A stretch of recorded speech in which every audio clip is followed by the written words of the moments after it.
noticed the shed before. It sat just behind a large oak. It couldn't have been bigger than 5 outhouses put together. After his wife and kid left him, he hung himself on the wires right above us. Cops didn't find much, just a charred husk of what used to be a person. Legend says that whoever is out here at his exact time of death gets strung up on the wires with him. Oh, and do tell, when would that be? For once, he broke his serious tone to give me a goofy, I don't know, type of shrug. And then he was back to that grim attitude. And you're suggesting that we stay here and wait for him? Despite the many excuses I have to dispute this, I think I'm going to go with, it's late and Mom is making dinner, so I have to go home. Fine, tell your mom that you're sleeping over at my house tomorrow night, and I'll do the same thing with my grandma. Meet me here at 7. Against my better judgment, I decided that I might as well go. What harm did it do? Obviously he was joking, and if nothing else, it would set my own mind to ease to see that he was. Well, none of his stories actually seemed to be true up until this point. His sudden change of tone had made it slightly more believable. When he had told his other stories, he was giggling so hard that one might think he had snorted at least a pound of happy crack. When we were heading home, just as the last tint of orange had left the sky, I asked him, "Why were you so serious back there? You're always such a total goof-ass." I lost my grandpa to Roy Terrence. My grandma was with him when it happened. Haven't you ever wondered why she's so grumpy all the time? His grandmother was, in fact, very crotchety. I never bothered to ask why she was that way. If this was all some elaborate hoax by Terry, I was going to slap him into next Thursday when this was done. That night, I had a really weird dream. Like most people, I couldn't remember much about it, but it sort of felt like I was dreaming about Roy Terrence. Even though it was roasting on that hot South Carolina night, I had woken up with chills on my body. By the time 6 p.m. had rolled around, I had already packed my old school backpack with basic equipment like a flashlight and a few bag of Chex Mix, in case we got hungry. By 6:30, I had rolled out into the neighborhood. I had to admit, I was actually pretty excited. Finally, at around 6:55, I finally arrived at the small creek, where Terry had already set up a small fire and was roasting marshmallows. If I hadn't decided to show up at that day, I would have disappointed him like hell. How is this exactly going to work out? Are we just going to camp here all night? We don't even know when he's supposed to show up. He then continued to make muffled voices. He had stuffed his face with a marshmallow. What? He crammed the marshmallow down his throat and then said, "I said I'll wait all night here if I have to." "Whatever," I retorted as I plopped down next to his fire. He had thrown 3 lighters in to keep it lit and began to pull out my snacks. After about 3 hours, the first of the crickets had begun to sing their endless chirping song as the last streak of sun had reached its end. I had begun to grow irritated and quite tired. Terry was wide awake, his hand glued to the bag of marshmallows. He had begun his eternal gaze on the top of the pole again. "Terry, man, I'm tired. If I don't see a crispy dead dude in the next hour, I'm leaving." "Okay." His cheeks stuck out like a squirrel's with another marshmallow. I snuggled up to the fire and began to doze off. Just as I was about to slip into unconsciousness, a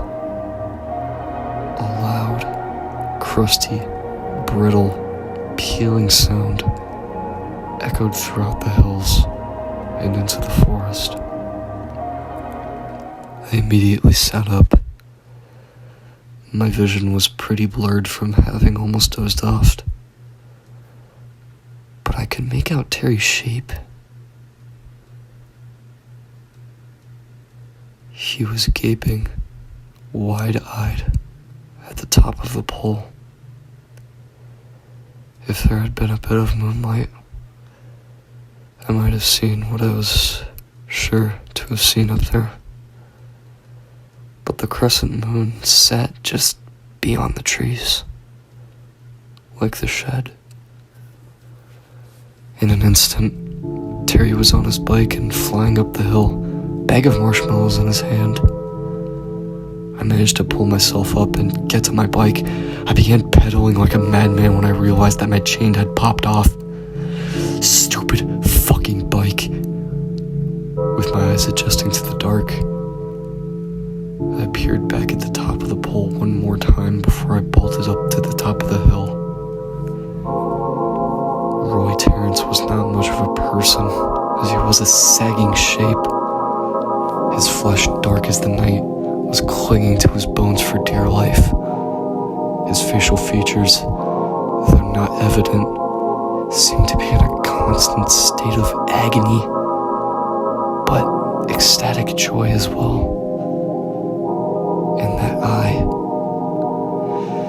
that one eye he had left deep in its socket, gazed upon me with absolute hatred and insatiable want for me to be dead.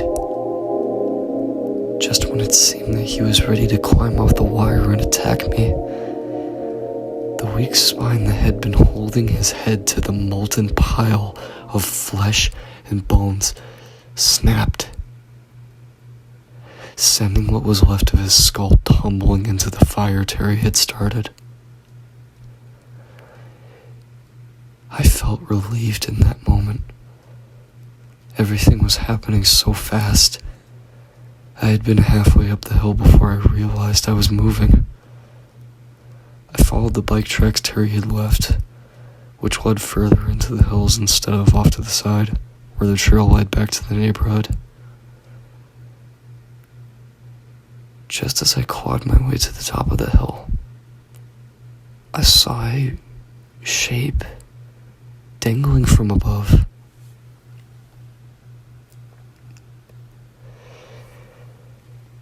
I witnessed something that I will never get out of my head. Terry's bike, that blazing orange bike that he loved so much, was left wrecked at the base of a telephone pole. And above, Terry's body hung limply, although it didn't even look like Terry anymore. It didn't even look like much of a person. Terry hadn't been on the wires as long as Roy, which made it even worse. His body was charred black. His eyes bulged from his head in constant shock. What was left of his hair stood out on end, still smoking. The seemingly endless wires above entangled Terry's neck like a boa constrictor. Dangling from his scrawny, burnt little arm was a bag of marshmallows, melted to his hand from the heat that had burned his corpse.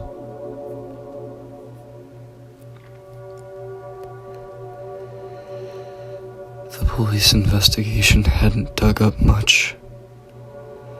They had scoured all throughout the area and had not found any evidence that anyone was ever there. I begged them to search the telephone wires. I begged them, but they continued to state that there was no evidence that anybody had even touched the wires. The search lasted 3 whole weeks. After the police had finally given up, Terry's grandmother passed away shortly after. For those last few days, she had become a hermit of sort,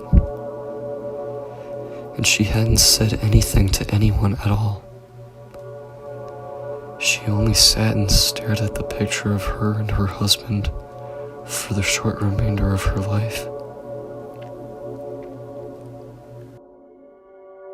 After the house had been cleared out, the contents of Terry's room were offered to me. His entire collection of horror movies, action figures, and all else was donated to Goodwill. My request. I went back there a few years later. We had gone to Gaston to visit with our family for a while, and I had requested that we stop by the old neighborhood. Any evidence that we had ever been there for those fateful few years ago had been swept away by the police or the weather. Now, like before, there was only useless garbage and telephone poles. Just as I was getting ready to walk away, never to see this traumatic memory ever again in my life, I caught a glimpse of something in the corner of my eye. And it almost seemed like I spotted a hanging corpse staring me dead in my eye before disappearing out of sight.